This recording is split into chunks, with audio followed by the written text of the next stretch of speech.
After a lot of prayers, kubva kumhuri yeZimbabwe pamwe chete nekuvhisitirwa kwavakaitwa naDorcas Moyo pamwe chete namaititi Chaplain Phiri, nhasi vabuda. She wrote a message vakati discharged, thank you all.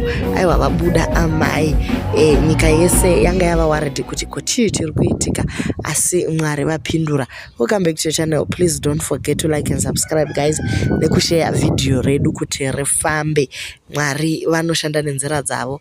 Yesterday maittiti went kunovaona vakava nenguva yakanaka. She also was laughing the whole time vachiekterwa tumadrama kani aiwa entertainment ikavepo. Maittiti vachitotaura toti dekwa kuchinzi maizofa ini ndaitozouya ndichiekita ndichisekesa vanhu ndiri sahwira dototora neoutfit dzenyu dzinodhura. Aiwa vakabva vawanawo best medicine, kakwai kuseka ndo best medicine.